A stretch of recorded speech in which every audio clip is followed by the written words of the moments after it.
Hello everyone. Today we are going to draw a foundation for the building which is currently being showed to you. From the detailings that we will get the information about the different columns and their sizes which are to be placed for the foundation. So now from the Safe software we are going um, to design the footing. So first we will select IS code ISO 2000 and then we will modify design preferences with the cover of 50 mm for top and 50 mm for the bottom. Also,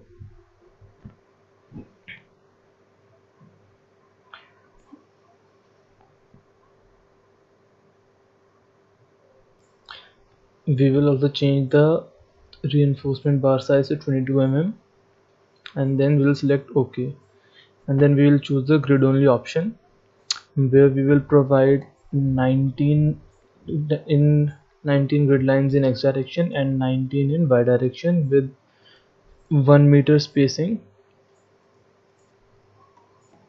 and then we will select OK. Now as you can see, the grid is available on the screen.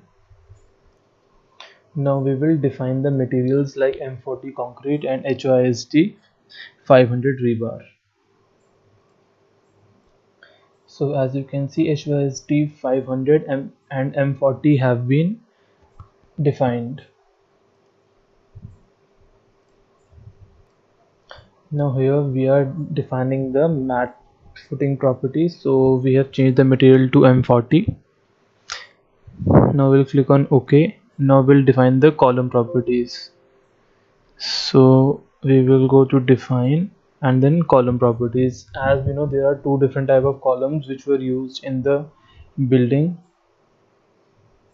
which I showed you earlier. So now we are going to define those columns. So what we are going to do is add new property, then we will do column 1 and we will set the M40 grade of the concrete, and now we will change the dimensions to 500 by 500. Now we will add one more column with property column name column 2, and the dimensions are 600 into 600 millimeters, and we will change the material to M40. Then we'll click on OK. So now columns and the slab has been defined. Now we will be defining the soil properties. As you can see, I've already defined the soil property. Let me show you. This is 3 plus 04. Then we'll click on OK. Now we will define the load patterns, load combinations and load cases. So let's see the load patterns. As you can see, dead and live load have already been defined. Now we will go with the load cases, and here also linear static loads are being applied. Now we will go with the sorry now we will go with the load combinations, and now we will add a new combination. So we are going to use for the ultimate strength. So it is combo 1 dead load, and now I'm going to add live load with a scale factor of 1.5, and then again scale factor of 1.5, and then we are going to click OK. Now we will define another combination, and it will be for the serviceability. So the scale factor will be 1, 1 and 1, and this will be for the long-term normal and initial service, and then we will click on OK. As you can see, the load combinations have been defined, and now we will start drawing the mat section. So we will go to the draw option and draw slab slash areas, and make sure the property is mat footing. So now we will start drawing it like this.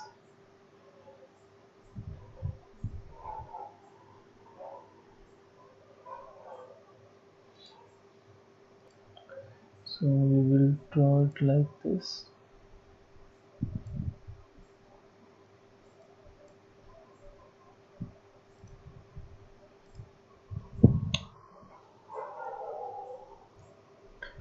Now we will start drawing the columns. So we will go to the draw option, and then we will go to draw columns, and now from here we will choose the type of column which you want to draw. Like property below should be none, property above should be column, 1, height below should be 0. So now we have drawn both type of columns, with column 1 on the outer sides and these 4 are having the property of column 2. Now we will define the strips. So we'll go to draw, and then we'll go to draw design strips.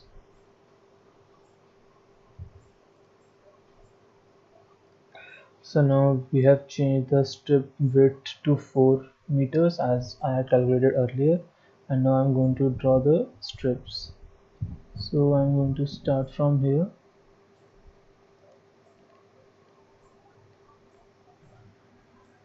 and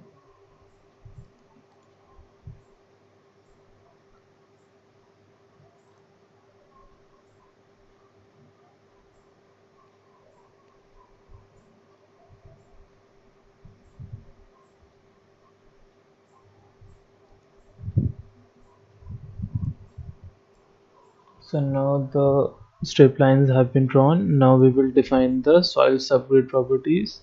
So click on this and OK, and the soil properties have been defined. So we will go to assign support data, soil properties, and then we will apply soil 1, clicking OK. So now soil properties have been applied. Now we will apply the load to the individual columns, which is different for every column. So now all the properties have been assigned to the column, including the loads. Now we will run the analysis. So we will run analysis and design, and now we will display the punching shear. And as you can see, the value of punching shear is more than 1. So now we will unlock the model, and then we will define the slab section again. So modify, and from 6600 we will do it to 1000 mm. Now we will again run the analysis and design, and now again we will display the punching shear, and for some points it's again more than 1. So we will unlock the model, we will define the slab properties as 1300 mm. We'll click on OK, and then we will again run design and analysis, and then we will display the punching shear. And now for every part the punching shear is less than 1, hence the slab is stable. So now from here we can display the loads like the dead load, and as you can see we can here display dead loads. So hence this completes our design of footing.